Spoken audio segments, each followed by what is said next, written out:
কথাই বলে সংসার জীবন নাকি স্বামী স্ত্রী দুজনকে নিয়েই, আর আমার ক্ষেত্রে দেখো যার সংসার যার ঘর বাড়ি সেই থাকে না।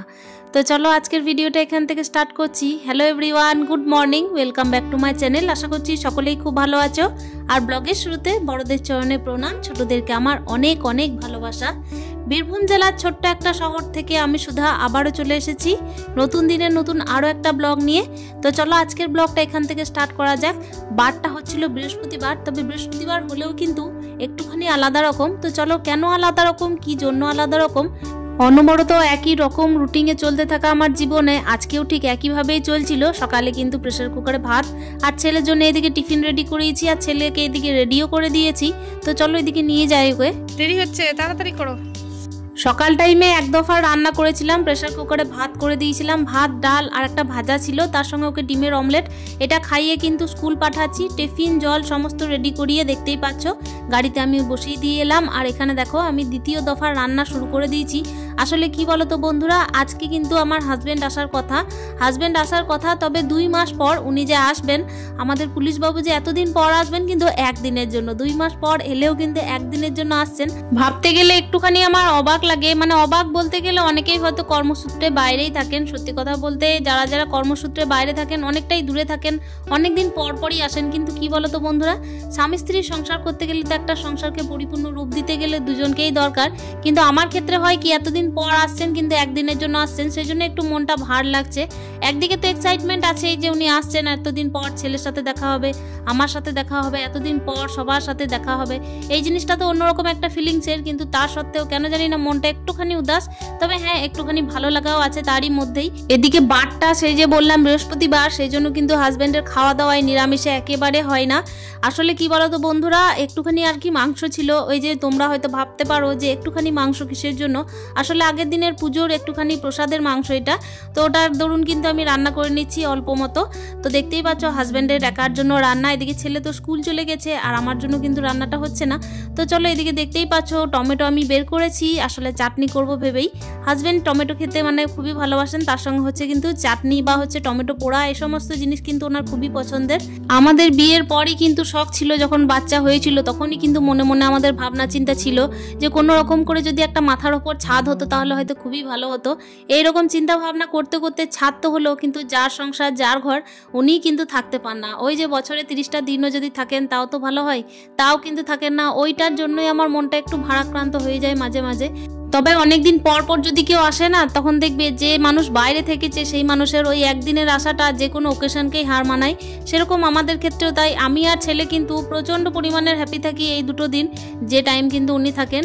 তবে কি বলতো, এই টাইমটা কখন যে একটু নিমেষের মধ্যে পেরিয়ে যায় আমি তো বুঝতেই পারি না, এত চট জলদি যে কি করে পেরিয়ে যায়। আর প্রতীক্ষার যে অবসান ঘটে না, এটাও কিন্তু সত্যি কথা। যখন আমরা অপেক্ষা করি তখন কিন্তু এই যে 2টা মাস কতটা যে লম্বা টাইম মনে হয়, 2 বছরের মতো। আমি আর ছেলে কিন্তু এইভাবেই ভাবতে থাকি। ছেলে তো বারবার জিজ্ঞেস করতেই থাকে, মা কখন ড্যাডি আসবে, কখন আসবে, অনেক দিন হয়ে গেল বলো আসতে। এই জিনিসগুলো শুনতে শুনতে খুব খারাপ লাগে। ও যে কখন ওই একদিনের বাচ্চা থেকে আজ 10.5 বছর 11 বছরের বাচ্চা হয়ে গেল, নিমেষের মধ্যে বুঝতেই পারলাম না। কিন্তু সংসার জীবনে আমার হাজব্যান্ডের একেবারে থাকাও হলো না। ওই যে বললাম যার সংসার তার কিন্তু কোনো রকমে থাকা হয় না, কোনো রকম ভাবে কিন্তু ওই মাসে 2 বারের মধ্যে কিন্তু একবার আসার চেষ্টা করেন। তো চলো গল্পের মাঝে গল্প হতে থাকছে। আর এখানে দেখতেই পাচ্ছ বালিশের অনেকগুলো কভার কিনে রেখেছি, তারপর হচ্ছে চাদর কিনে রেখেছি, মানে বেড কভার আর কি। তো এই সমস্ত কভারের মধ্যে থেকে কি বলতো, যখন হাজব্যান্ড আসেন না তখন কিন্তু মনে হয় যে এই 2 কভার একটু নতুন নতুন পরাই।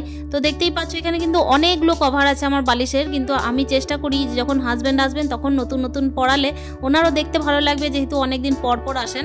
তো এদিকে দেখতেই পাচ্ছ আমার তো আর পছন্দই হচ্ছিল না কোনটা পরাবো কোনটা না। তো শেষমেশ দেখতেই পাচ্ছ এই পিঙ্ক কালারটাকে কিন্তু আমি পছন্দ করলাম, শেষমেশ আমি এই পিঙ্ক কালারটাকে পরিয়েও ফেললাম। আসলে 4টে ছিল, 2টো কিন্তু আমি আলাদা সাদা কালারের পরিয়েছি। তো ভাবলাম যে 2 করে পরাবো, 2 পিঙ্ক আর 2 সাদা। তারপর কিন্তু আবারও আমি খুলে দিয়েছিলাম বলতে সাদাগুলোকে খুলে আবারও 4টেই পিঙ্ক কালার পরিয়েছি। আর এই যে নীল কভারগুলো ছিল, তো সেই নীল কভারগুলোকে আমি রিজেক্ট করলাম। আসলে কি বলতো, নীল কভারগুলো না 4টে ছিল না, 2টো ছিল, আর বালিশ ছিল আমাদের এই রুমে 4টে। সেই হিসেবে কিন্তু একই রকম যাতে লাগে সেই জন্যই কিন্তু একই রকমের বালিশের কভারগুলো পরালাম। প্রথমে তো দুটো পিঙ্ক আর দুটো সাদা বালিশের কভার পরিয়েছিলাম 4টে বালিশের মধ্যে। তো কি বলতো, তারপর আমি দুটো পিঙ্ক কালার একেবারে ভাঁজ করে রেখে দিলাম। আর এই যে ব্লু কালারটা দেখতেই পাচ্ছ, এটাও দেখতে খুবই ভালো লাগছিল, কিন্তু ব্যাপার হচ্ছে ওই যে মানানসই ছিল না 4টে, সেই জন্য এটাকেও পরালাম না। তারপর আবারও যে সাদাগুলো ছিল সেটাকেও দেখো আমি খুলে দিয়েছি, আবারও কিন্তু আমি নতুন করে পিঙ্ক 4টেই পরিয়ে নিয়েছি। মানে কি বলতো, অনেকদিন পরে কেউ যদি আসে, মানে বিশেষ করে বাড়ির কর্তা যদি অনেকদিন পর পর আসে আর বাড়িটা দেখবে যেন মনে হয় যে পরিপূর্ণ হলো। আর সব থেকে বড় কথা হচ্ছে তার ভালো লাগাটাকেই কিন্তু প্রাধান্য দিতে ইচ্ছে করে। আর ওই জন্যই দেখতেই পাচ্ছ আমি কিন্তু রুমটাকে ঠিকঠাকভাবে আর কি ভালো করে নিচ্ছি, আর কিছু না, মানে ভালো করে নেওয়া বলতে একটুখানি টিপটপ করে নেওয়া। তো এটাই চেষ্টা করলাম। অনেকেই কিন্তু এক্ষেত্রে ভেবে থাকবে যে হাজবেন্ড আসবে তার জন্য আবার নতুন বালিশের কভার পরানোর কি আছে, বা হচ্ছে রুমটাকে টিপটপ করারই বা কি আছে, কিংবা হচ্ছে তার পছন্দ অনুযায়ী কাজ করারই বা কি আছে। কিন্তু কি বলতো বন্ধুরা, যারা বাইরে থাকেন, মানে বিশেষ করে হাজবেন্ডের কথা বলছি, একজন স্ত্রী হিসেবে তো আমার কর্তব্য এটাই থাকে যে হাজবেন্ড যেহেতু বাইরে থাকেন ওনার মঙ্গল কামনা করা, তার সঙ্গে ব্যাপার হচ্ছে উনি যখন আসবেন তখন কিন্তু ওনার ভালো মন্দ ভেবেই আমার কাজ করা। সব থেকে বড় ব্যাপার হচ্ছে অপেক্ষাটা যে অনেক দিনের থাকে, এই অপেক্ষা কিন্তু অন্য কেউ বুঝতে পারবে না। আর বিবাহিত জীবনের পর কিন্তু হাজবেন্ডের থেকে বড় কেউ হওয়া উচিত নয়, সত্যি কথা বলতে নয়ও কেউ। আর যদি যেখানে হাজবেন্ড কেয়ারিং হয়, যেখানে হাজবেন্ড আর কি লাভিং কেয়ারিং দুটোই হয়, সেক্ষেত্রে তো আর অন্য কারো ভাবার প্রশ্নই ওঠে না। সেই জন্যই তো হাজবেন্ডের ভালো মন্দ বুঝেই চলি, আর ওনার অপেক্ষা করে এইভাবে দিন কাটাই। দেখতেই পাচ্ছ কথা বলতে বলতে চলেও এসেছেন। আমার এদিকে রান্না হচ্ছিল আর বিছানা আমি পরিষ্কার করতে করতে কিন্তু চলে এসেছেন। এদিকে দেখতেই পাচ্ছ মিষ্টি জল দেওয়ার জন্য কিন্তু আমি বসতে বললাম। ছেলের জন্য জিজ্ঞেস করছিল যে ছেলেকে আজকে স্কুল না পাঠালেই হতো। তবে কি বলতো বন্ধুরা, যদি স্কুল না যায় তাহলে 8টা সাবজেক্টের খাতার কাজ হচ্ছে স্কুলের প্লাস হচ্ছে ঘরের সমস্ত কিছুই কিন্তু আমাকে দেখতে হতো। তাছাড়া কিন্তু কি বলতো নাজেহাল অবস্থা হয়ে যায় ওরও আর আমারও। সেজন্যই আমি চেষ্টা করলাম যে স্কুলের কাজ প্লাস হচ্ছে বাড়ির কাজ সমস্ত দিক যদি একসাথে করানো যায় তাহলে একটু চাপের হয়ে যাবে, তার ক্ষেত্রে একটু স্কুলে থাকাটাই ভালো।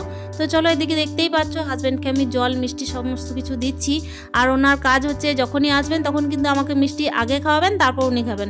আসলে আমিও ভুলে যাই, কিন্তু ওনার মনে থাকে। আমি দিয়ে কিন্তু মিষ্টি প্যাকেটটা গুটাতেই আমাকে আর কি মিষ্টি খাইয়ে দিলেন।